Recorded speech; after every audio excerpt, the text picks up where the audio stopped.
अपने घर के द्वार पर कौन सा पेड़ होना चाहिए, कौन सा पेड़ नहीं होना चाहिए। कई लोगों के घर के द्वार पर पेड़ लगे रहते हैं और लगाना चाहिए, तो अब वो नाम तो स्मरण नहीं है। किसी ने प्रश्न किया था कि कौन सा पेड़ लगाएं और कौन सा न लगाएं, तो उसका समाधान यह है कि जिन पेड़ों के फलों में बहुत अधिक बीज होते हैं, अधिक बीज वाले जो फल होते हैं, जैसे अनार का फल, उसमें बहुत बीज होते हैं, अमरूद में बहुत बीज होते हैं, पपीते में बहुत सारे बीज निकलते हैं, तो पपीता है, अनार है, अमरूद है, इस तरह के जो पौधे हैं, पेड़ हैं, जिनमें बहुत अधिक बीज वाले फल हैं, वो द्वार के एकदम सामने नहीं लगाना चाहिए। द्वार के सामने वाले हिस्से में यदि इस तरह के पेड़ लगे हैं तो निश्चित ही गृह स्वामी किसी ना किसी रोग से पीड़ित बना रहेगा। इसलिए ऐसे पौधों को घर के बाईं ओर लगाएं। यदि स्थान खाली है तो, नहीं है तो घर के पीछे के हिस्से में यदि खाली है तो पीछे आप लगा सकते हैं, पीछे के बगीचे में, पर घर के सामने और घर के दाहिने हिस्से में अधिक बीज वाले उन फलों को नहीं लगाना है। पीपल के वृक्ष के लिए बहुत लोग प्रश्न करते हैं, महाराज जी पीपल का वृक्ष घर के द्वार पर अपने आप उग गया है, घर के आसपास उग गया है, तो क्या करें। पीपल के पेड़ की पूजा करना बहुत ही शुभ माना गया है, लेकिन जितना पीपल का पेड़ की पूजा शुभ है उतना ही घर के अंदर पीपल का पेड़ होना अच्छा नहीं है।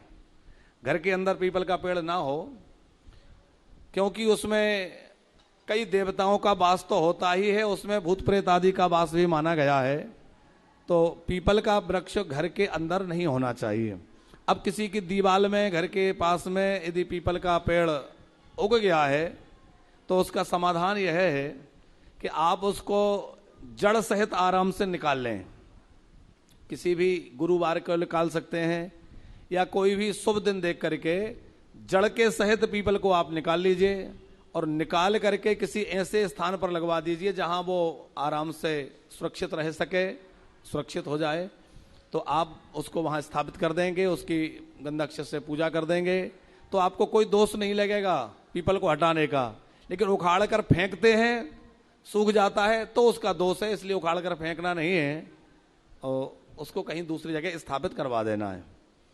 पीपल का पेड़ का हमने बतलाया। फलदार वृक्षों का, कांटेदार वृक्ष घर के आसपास नहीं होने चाहिए।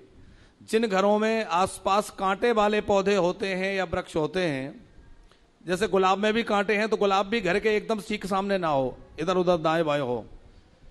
और कांटे वाले जो पेड़ हैं वो तो आसपास नहीं ही होने चाहिए, क्योंकि कांटे वाले पेड़ यदि घर के आसपास है तो घर में कलह का वातावरण बना रहेगा, आपस में कलह बनी रहेगी, झगड़ा होता रहेगा, अनावश्यक बात विवाद होता रहेगा। तो इसलिए आप उससे बचें। यदि कटीले कोई पौधे आपके आसपास लगे हैं तो उनको थोड़ा सा दूर कर देंगे। पुष्प जिनमें लगते हैं, पुष्प वाले पौधे लगाइए, आप सुंदर सुंदर पौधे लगाइए, नीम का पेड़ लगाइए, और तरह तरह के पेड़ हैं। आम का पेड़ आप द्वार पर लगाइए, बहुत शुभ है। बिलपत्र आप लगाइए। तुलसी हर एक वैष्णव के द्वार पर होना चाहिए, तुलसी लगा कर रखिए। तो सुंदर सुंदर पौधे लगा कर रखें। कुछ पेड़ भी ऐसे हैं जो फलदार पेड़ हैं, तो फलदार पेड़ लगा कर रखिए, बहुत अच्छी बात है। वृक्षों का संरक्षण तो प्रकृति के लिए बड़ा अनिवार्य है। वृक्ष खूब लगा कर रखिए, पेड़ लगा कर रखिए, पर कौन सा लगाना है और कहाँ लगाना है इसका थोड़ा विवेक रख करके लगाएंगे तो बहुत अच्छा होगा। अभी सब्सक्राइब करें हमारे YouTube चैनल ईश्वर टीवी को और देखिए वीडियोस सबसे पहले।